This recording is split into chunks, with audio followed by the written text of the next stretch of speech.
자, 좌익위 대장군 우문술은 부여도로 나오고, 우익위 대장군 우중문은 낭랑도로 나오고, 좌효위 대장군 형원항은 요동도로 나오고, 우익위 대장군 설세웅은 옥저도로 나오고, 우둔위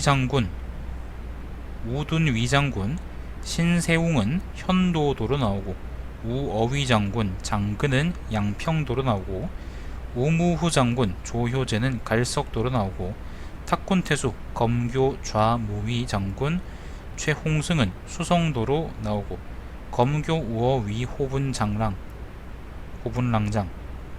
검교 우어위 호분랑장 중랑장 아니냐? 호분랑장 위문승은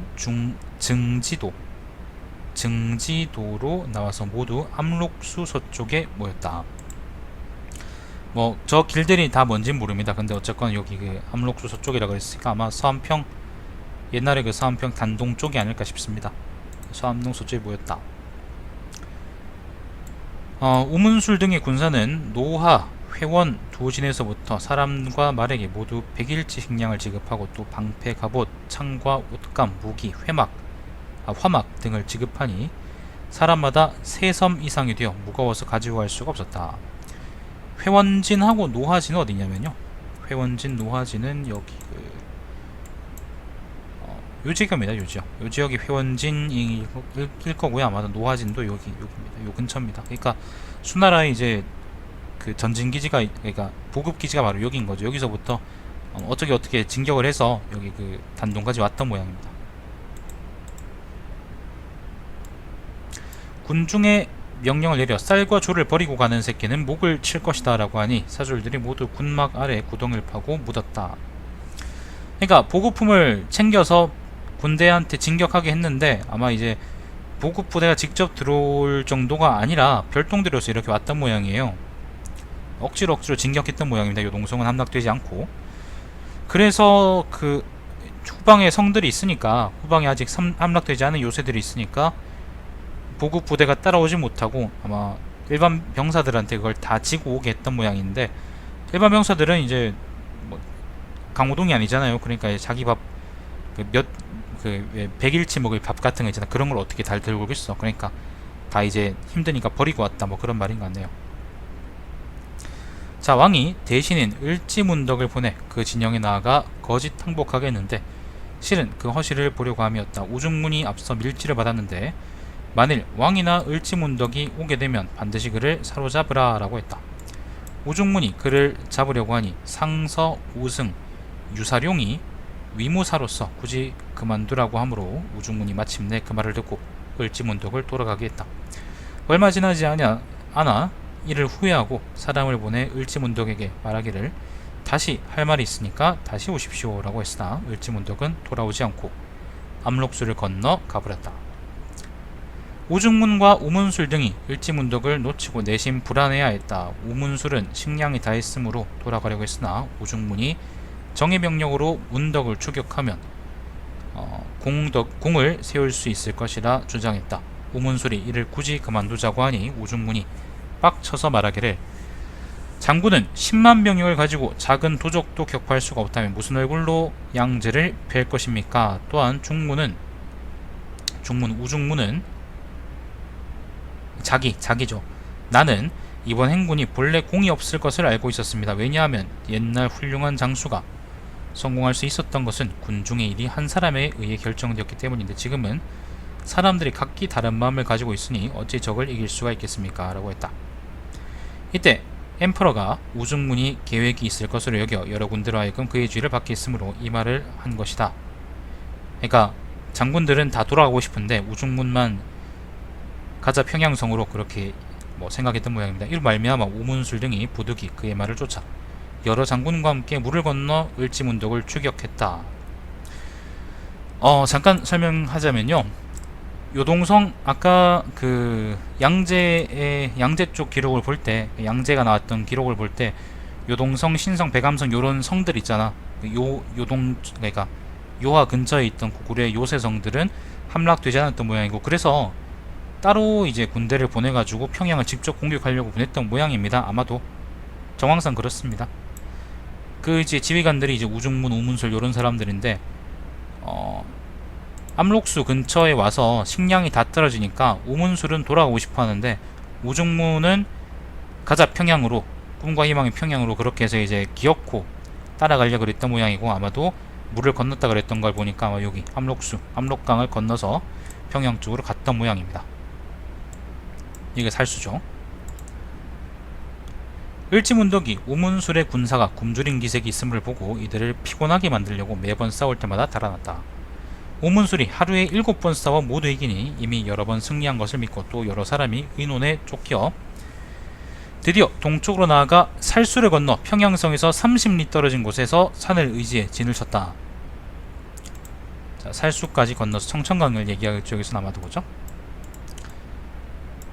평양성에서 30리라 그랬으니까 뭐 아무튼 이 근처 어디까지 왔던 모양이네. 자, 문덕이 다시 사신을 보내 거짓 항복하여 우문술에게 청하여 말하기를 만약 군대를 돌리면 왕을 모시고 행제소로 가서 황제를 뵙게 하겠습니다 라고 했다. 우문술이 사줄들이 필요해서 다시 싸울 수 없음을 보고 또 평양성이 험하고 견고에 갑자기 함락시키기 어려운 것으로 헤아려 드디어 속임수에 따라 돌아갔다. 우문술 등이 방형에 진을 치고 행군했는데 아군이 사방에서 수시로 공격하니 우문술 등이 잠깐 싸우고 잠깐 행군하고 하였다. 그러니까 이런 거예요. 이까지 왔는데 평양성을 공격할 값은 안 되고, 도저히 이걸 내가 별동대로 왜 별동대로서 그냥 쉽게 먹을 수 있는 성이 아닌 것 같잖아. 그러니까 이제 오래된 성이거나 아니면 뭐 요새거나 그런 거겠죠. 그래서 이제 어쨌거나 돌아가겠다 라고 해서 돌아가는데 주변에서 계속 고구려군은 괴롭히고 뭐 그랬다는 거죠. 이렇게 돌아가는데 살수에 이릅니다. 살수, 청천강이 이릅니다. 아마 뭐 이 근처에 있겠죠, 그죠? 자, 살수에 이르러 군사가 반쯤 강을 건넜을 때 아군이 뒤에서 후군을 공격하니 우둔희 장군 신세웅이 뒤졌다. 이에 여러 군대가 함께 무너져서 걷잡을 수 없게 되어 장수와 사줄들이 달아나 돌아가는데 하루낮 하룻밤에 압록수에 도달했으니 450리를 행군했다. 강둑을 터뜨렸다 그런 말은 없습니다. 삼국사기엔 적어도 그런 말은 없습니다. 살수에서 강을 건널 때 뒤에서 이제 엉덩이를 찌르니까 아무튼 수나라 군대가 크게 아마 많이 죽었던 모양이나 많이 죽고 깜놀해서 이제 여기 압록강까지 이제 하룻밤 낮 만에 이제 도망갔다고 합니다. 저걸 하룻밤 만에 간다고요? 걸어서?